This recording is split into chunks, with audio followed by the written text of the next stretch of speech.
Hi there YouTube friends, today we're going to be making a large and a small homemade puff pastry chicken pie. These are delicious and so easy to make, and if you're new to the channel, welcome to Auntie A's Kitchen. My name's Amanda, thanks for watching, let's get cooking.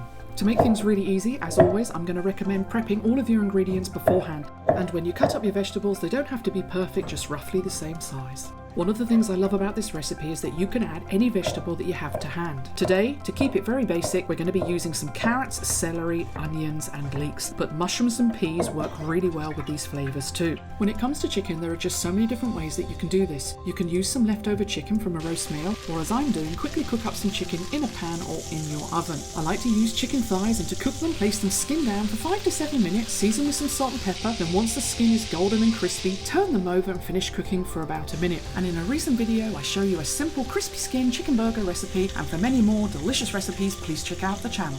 After about a minute, take your chicken off the heat and set it aside so that you can start cooking the vegetables. We're going to use the same pan to absorb all of those chicken juices and to save on washing up. Allow your onions to cook and soften for about 5 minutes, then add your other vegetables with a little pepper seasoning. I find a lot of the chicken stocks can be salty, so I usually wait until I've tasted before adding any extra salt. Today I used a new brand of chicken stock and it wasn't too salty, it was absolutely perfect, and for anyone who lives in Korea, I'll leave a picture up on the screen.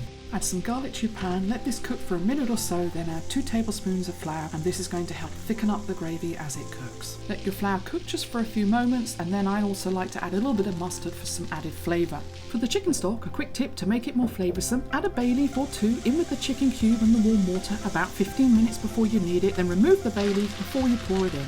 At this stage you could leave the sauce as it is, or you could add some cream if you've got some on hand, then turn the heat off, your sauce is finished, as all you need to do is add your chicken. You can shred or cut up your chicken into any size you would like and then put it into your sauce. For extra seasoning, fresh or dried thyme works really well, but feel free to add any combination of spices you would like, and as I always say, just take this recipe and make it your own.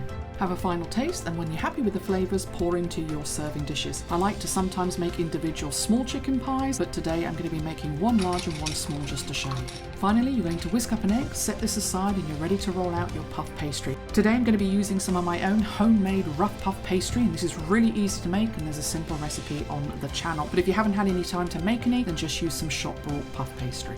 Roll out your puff pastry and then cut out 2 circles, and I'm going to show you 2 different options. For the smaller pie, we're going to keep it very plain and simple, just cut out roughly the same size, but for the larger pie, we're going to cut out more pastry than we need, and this is going to allow us to make a decorative pattern around the edge. Don't throw away your scraps, you can then roll them up and make some rustic looking flowers that are going to puff up and look wonderful on top of your puff pastry chicken pie.